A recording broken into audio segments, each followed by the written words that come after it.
जय हिंद दोस्तों, आप सभी का स्वागत है A1 गुरुकुल यूट्यूब चैनल पर। दोस्तों एसएससी जीडी परीक्षा 2023। दोस्तों जिन भी साथियों का अभी तक एग्जाम नहीं हुआ है, आप लोग इस वीडियो को शुरू से लेकर लास्ट तक जरूर देखिएगा। दोस्तों एसएससी जीडी में अभी तक जितने भी शिफ्टों में एग्जाम लिया जा चुका है, बिल्कुल उसी पैटर्न पर आज का क्लास होने वाला है। दोस्तों अगर आपका एग्जाम अभी तक नहीं हुआ है तो आप लोग एनालिसिस वीडियो के साथ साथ प्रैक्टिस सेट भी लगाते रहिए। अगर आप लोग अच्छा से प्रैक्टिस सेट लगाते हैं तो आप एग्जाम में अच्छा से अच्छा स्कोर कर पाएंगे। दोस्तों आपके एग्जाम में 80 में से 60% भी प्रश्न 60% भी प्रश्न स्टूडेंट बना करके नहीं आ पा रहे हैं, क्योंकि दोस्तों ये प्रैक्टिस की कमी की वजह से। दोस्तों हमारे चैनल पर रोज इसी तरह के प्रैक्टिस सेट का वीडियो आते रहता है। दोस्तों आपका एग्जाम जब तक चलेगा तब तक ये क्लास जारी रहेगा। दोस्तों अगर हमारे चैनल पर पहली बार आए हैं, चैनल को सब्सक्राइब कर ले, साथ में बेल आइकन प्रेस करके ऑल पर क्लिक कर ले, ताकि आगे आने वाले वीडियो का नोटिफिकेशन आपको पहले मिल सके और आप एग्जाम में अच्छा से अच्छा स्कोर कर पाए। चलिए दोस्तों देखते हैं पहला प्रश्न। पहला प्रश्न है दोस्तों, ये हिस्ट्री का प्रश्न है, बहुत ही महत्वपूर्ण प्रश्न है और ये 1857 की क्रांति से यह संबंधित है। पहला प्रश्न कर रहा है दोस्तों, 1857 का जो गदर किया गया था वो असफल रहा था।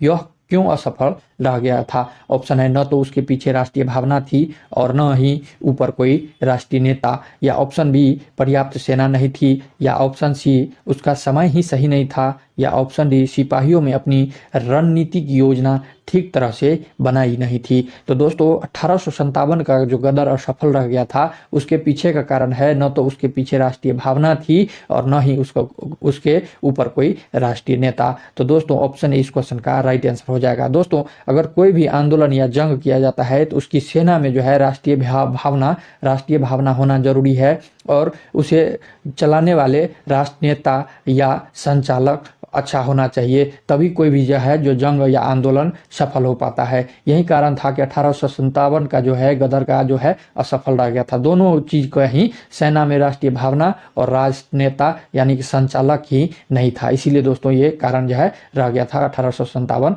असफल होने का। नेक्स्ट प्रश्न है दोस्तों, बहुत ही महत्वपूर्ण प्रश्न है।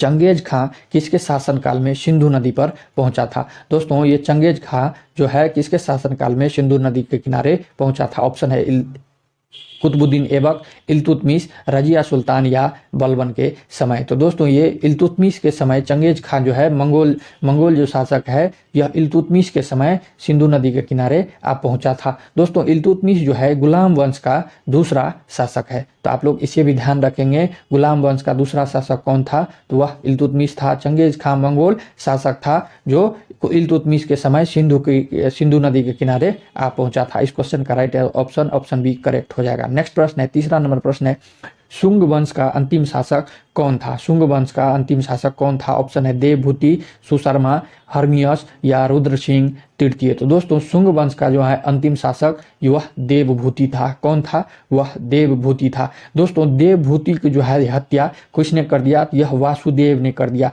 वासुदेव कन्नव ने इसकी देवभूति को हत्या कर दिया और शुंग वंश के स्थान पर कन्नव वंश की स्थापना कर दिया गया। इस तरह से दोस्तों आप लोग ध्यान रखेंगे, देवभूति की हत्या किसने की? तो यह वासुदेव ने किया, और शुंग वंश की अंतिम शासक देवभूति था, और वासुदेव जो है यह कन्नव वंश का संस्थापक भी था। देवभूति को हत्या करके कन्नव वंश की स्थापना किया। तो आप लोग यहाँ से 3 से 4 प्रश्न ध्यान रखेंगे। दोस्तों अगर समझ में नहीं आ रहा है तो एक वीडियो को 3 से 4 बार देख लीजिए, समझ में आ जाएगा। नेक्स्ट प्रश्न है दोस्तों, स्कंदगुप्त की मृत्यु कब किया गया? स्कंदगुप्त की जो है मृत्यु कब हुई? तो दोस्तों स्कंदगुप्त की मृत्यु जो है ऑप्शन है 467 ईस्वी, 550 ईस्वी, 415 ईस्वी या 455 ईस्वी। तो दोस्तों स्कंदगुप्त की जो है मृत्यु 467 ईस्वी में हो गया था। 467 ईस्वी में हो गया था। दोस्तों स्कंदगुप्त जो है गुप्त वंश का 8वां शासक था। ऑप्शन ए इस क्वेश्चन का राइट आंसर हो जाएगा। दोस्तों स्कंदगुप्त की जो है शासनकाल 455 ईस्वी से 467 ईस्वी के बीच रहा है, और शासनकाल में ही 467 ईस्वी में इनकी मृत्यु हो गई। तो आप लोग इसे भी ध्यान रखेंगे।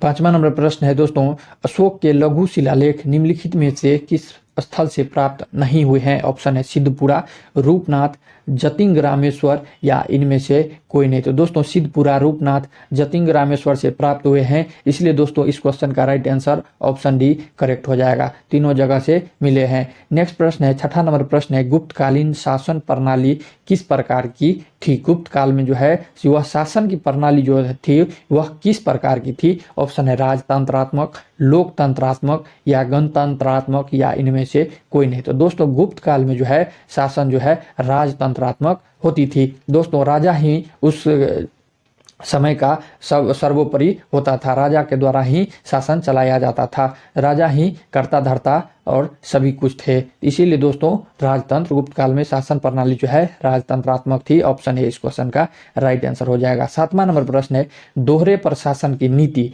डुअल गवर्नमेंट को 1765 ईस्वी में इंग्लिश ईस्ट इंडिया कंपनी ने कहां से प्रारंभ किया था? दोहरे जो प्रशासन की नीति है जो है दोस्तों डुअल गवर्नमेंट 1765 ईस्वी में इंग्लिश ईस्ट इंडिया कंपनी ने कहां से प्रारंभ किया था? ऑप्शन है बंबई से, बंगाल से, सूरत से या मद्रास से। तो दोस्तों दोहरी प्रशासन नीति जो है यह बंगाल से प्रारंभ किया गया था। कहां से? तो यह बंगाल से प्रारंभ किया गया था। ऑप्शन बी इस क्वेश्चन का राइट आंसर हो जाएगा। आठवां नंबर प्रश्न है, 1745 ईस्वी में पांडिचेरी के फ्रांसीसी गवर्नर जनरल कौन थे? ऑप्शन है डुप्ले, लाली, बुशी या आयरकुट। 1745 ईस्वी में पांडिचेरी का दोस्तों फ्रांसीसी गवर्नर कौन थे? तो वह डुप्ले था। दोस्तों डुप्ले की नियुक्ति कब किया गया था?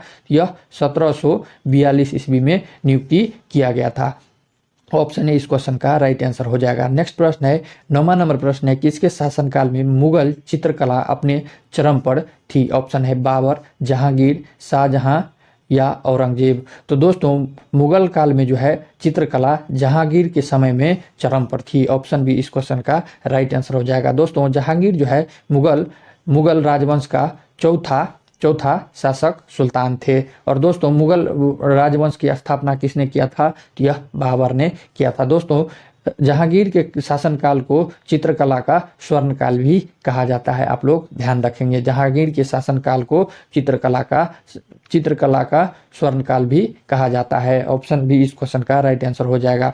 नेक्स्ट प्रश्न है, 10वां नंबर प्रश्न है, किस युद्ध में अंग्रेजों ने भारत में फ्रांसीसी शक्ति का अंत कर दिया? ऑप्शन है तंजौर का युद्ध, अर्काट का युद्ध या वांडीवास का युद्ध या आयरडायर का युद्ध। तो दोस्तों अंग्रेजों ने भारत में फ्रांसीसी शक्ति का अंत किस युद्ध में कर दिया? तो यह वांडीवास के युद्ध में दोस्तों अंग्रेजों ने फ्रांसीसी सेना को पराजित कर दिया और फ्रांसीसी शक्ति को भारत में जो है वह लगभग समाप्त कर दी। तो किस युद्ध में? तो यह वांडीवास के युद्ध में। जो वांडीवास का युद्ध कब हुआ था? तो यह 1760 ईस्वी में हुआ था। दोस्तों यह प्रश्न पूछा जाता है वांडीवास का युद्ध कब हुआ था। और दोस्तों आयरडायर का जो युद्ध है यह 24 अक्टूबर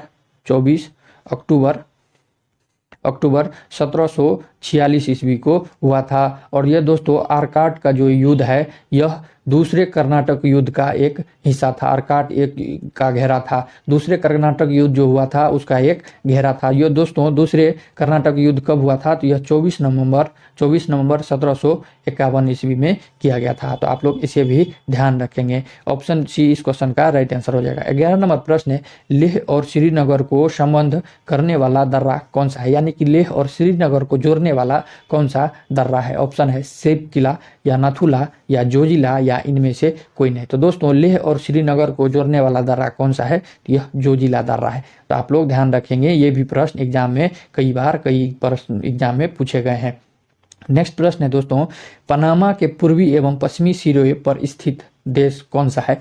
पूर्वी और पश्चिमी सिरे पर स्थित कौन सा देश है? ऑप्शन है कोलंबिया, कोस्टारिका या इक्वाडोर, कोस्टारिका या कोलंबिया या कोस्टारिका या इक्वाडोर। तो दोस्तों पनामा के पूर्वी एवं पश्चिमी सिरे पर कौन सा देश है? तो यह कोलंबिया और कोस्टिया जो है यह देश स्थित है। दोस्तों कोलंबिया और कोस्टिया को कौन सा नहर अलग करता है? तो यह पनामा नहर अलग करता है। तो आप लोग इस तरह से भी इस प्रश्न को पूछ सकते हैं, पूछ देगा कोलंबिया और कोस्टिया देश जो है इसे कौन सा नहर अलग करता है? तो ऑप्शन में रहेगा पनामा। तो पनामा आप लोग लगाएंगे। ऑप्शन जो है ये इस क्वेश्चन का राइट आंसर हो जाएगा। नेक्स्ट प्रश्न है, 13 नंबर प्रश्न है, निम्नलिखित बंदरगाहों में से कौन सा सबसे गहरा एवं स्थलबद्ध सुरक्षित बंदरगाह है? ऑप्शन है कांडला, तूतीकोरिन या हल्दिया या विशाखापत्तनम का बंदरगाह। तो दोस्तों बंदरगाहों में सबसे गहरा एवं स्थलबद्ध सुरक्षित बंदरगाह कौन सा है? तो यह विशाखापत्तनम का बंदरगाह है, जो बहुत ही गहरा है और सुरक्षित भी है। ऑप्शन डी इस क्वेश्चन का राइट आंसर है। दोस्तों अगर यह वीडियो आपको अच्छा लग रहा हो तो आप लोग जरूर चैनल पर पहले सब्सक्राइब कर लीजिए, उसके बाद आगे बढ़ते हैं और एक लाइक जरूर कर देंगे, इससे हमें मोटिवेशन मिलता है आगे वीडियो बनाने का। नेक्स्ट प्रश्न है, 14 नंबर प्रश्न है, जस्ता जिंक के लिए प्रसिद्ध ज्वार खाने किस राज्य में स्थित है? जस्ता जो है जिंक के लिए प्रसिद्ध ज्वार खाने जो है वह किस राज्य में स्थित है? ऑप्शन है उत्तर प्रदेश, कर्नाटक, राजस्थान या मध्य प्रदेश। तो दोस्तों यह कहाँ पर है? तो यह राजस्थान के उदयपुर जिले में स्थित है। यह दोस्तों जस्ता जिंक के लिए जो है यह 5 किलोमीटर तक ये खाने जो है फैली हुई है। तो यह राजस्थान के उदयपुर में स्थित है। आप लोग इस क्वेश्चन का राइट आंसर ऑप्शन सी हो जाएगा। नेक्स्ट प्रश्न है, राष्ट्रीय मशरूम अनुसंधान एवं प्रशिक्षण केंद्र कहाँ स्थित है? राष्ट्रीय जो मशरूम है यह अनुसंधान एवं प्रशिक्षण केंद्र जो है यह कहाँ स्थित है? ऑप्शन है नई दिल्ली, कानपुर, नागपुर या चंबा घाट, सोलन। तो यह दोस्तों राष्ट्रीय मशरूम अनुसंधान प्रशिक्षण केंद्र जो है यह चंबा सोलन यानी कि हिमाचल प्रदेश में स्थित है। दोस्तों चंबा सोलन को मशरूम सिटी के नाम से भी जाना जाता है। दोस्तों अगर पूछ दे मशरूम सिटी के नाम से किसे जाना जाता है तो ये दोस्तों सोलन को जो है मशरूम सिटी के नाम से भी जाना जाता है। यह कहाँ पर है? तो यह हिमाचल प्रदेश में जो है चंबा घाट सोलन स्थित है। यह मशरूम प्रशिक्षण केंद्र यहाँ पर स्थित है। ऑप्शन डी इस क्वेश्चन का राइट आंसर हो जाएगा।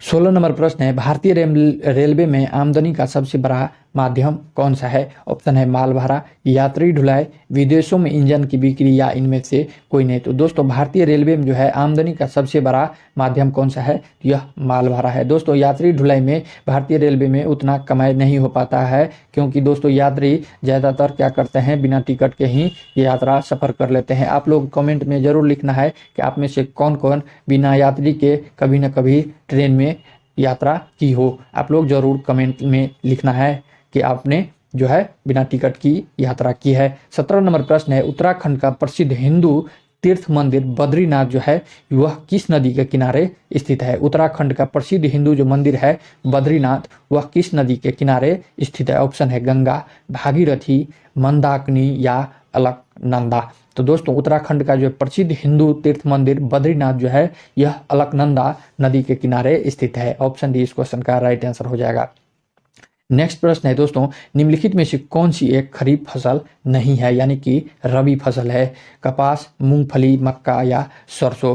कौन कौन सा? कपास, मूंगफली, मक्का या सरसों। तो दोस्तों ये सरसों जो है खरीफ फसल नहीं रबी फसल है। दोस्तों फसल के बारे में इसे पीछे वाले वीडियो में डिटेल के साथ बताए हैं। अगर आप लोग नहीं देखे हैं तो पीछे वाला वीडियो आप लोग एक बार जरूर देख लेंगे। इससे आपको पूरे के पूरे डिटेल के साथ बताया गया है कौन कौन सा खरीफ फसल है, कौन सा रबी फसल है और कौन सा जायद फसल है। तो तीनों के बारे में डिटेल के साथ बताया गया है। पीछे वाला वीडियो आप लोग जरूर देखेंगे। दोस्तों अगर आप भी कोई भी एग्जाम का तैयारी कर रहे हो तो ये वीडियो आपके लिए महत्वपूर्ण है। नेक्स्ट प्रश्न है, 19 नंबर प्रश्न है, भारत में कौन सा मिट्टी समूह सबसे बड़े क्षेत्र में फैला हुआ है? ऑप्शन है जलोढ़ मिट्टी, काली मिट्टी, लाल मिट्टी या मखरली मिट्टी। तो दोस्तों भारत में जो है सबसे ज़्यादा जलोढ़ मिट्टी फैला हुआ है, सबसे ज़्यादा जलोढ़ मिट्टी पाया जाता है। ऑप्शन है इस क्वेश्चन का राइट आंसर हो जाएगा। नेक्स्ट प्रश्न है दोस्तों, इनमें से कौन भारत के राष्ट्रपति द्वारा नियुक्त नहीं होते हैं?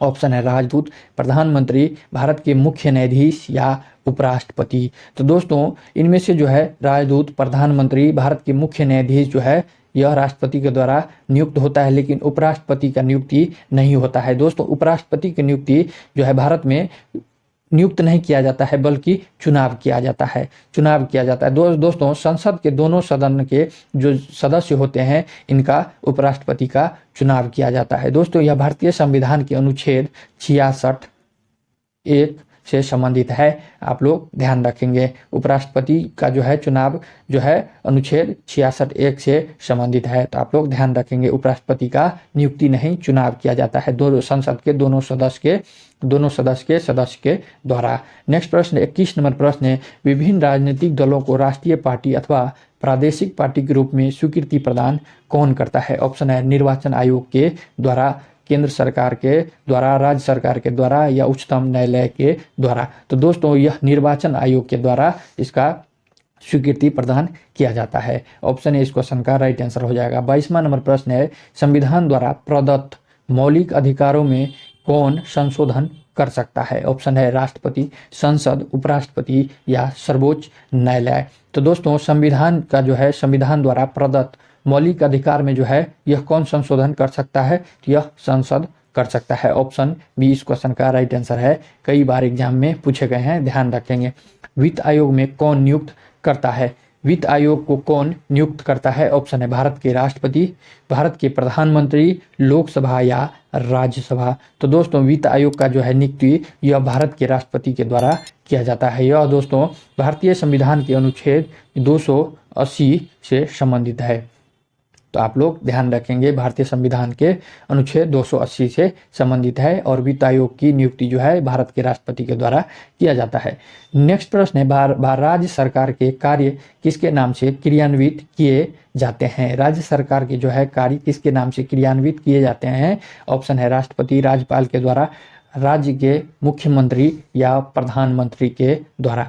तो दोस्तों राज्य सरकार के कार्य जो है यह राज्यपाल के, राज्य के राज्यपाल के नाम से क्रियान्वित किए जाते हैं। दोस्तों कार्यपालिका की शक्ति जो है यह राज्यपाल के, राज्य के राज्यपाल में निहित होती है और यह भारतीय संविधान के अनुच्छेद 154 से संबंधित है। दोस्तों राज्य सरकार के जो है कार्य राज्य के राज्यपाल के नाम से क्रियान्वित किए जाते हैं और यह कार्यपालिका की शक्ति जो है राज्य के राज्यपाल में निहित होती है। अनुच्छेद 154 से यह संबंधित है। ऑप्शन बी इस क्वेश्चन का राइट आंसर हो जाएगा। दोस्तों आज का आखिरी प्रश्न, निम्नलिखित में से किसे डायरेक्ट एक्सेस स्टोरेज डिवाइस कहा जाता है? ऑप्शन है रजिस्टर, रोम, हार्ड डिस्क या फ्लॉपी डिस्क। तो दोस्तों डायरेक्ट एक्सेस स्टोरेज डिवाइस जो है यह हार्ड डिस्क में होता है। ऑप्शन सी इस क्वेश्चन का राइट आंसर हो जाएगा। दोस्तों अगर यह वीडियो अच्छा लगा हो तो एक प्यारा सा कमेंट और आपको यह लिख देना है कि यह वीडियो कैसा लगा और चैनल को 100% सब्सक्राइब कर लेंगे।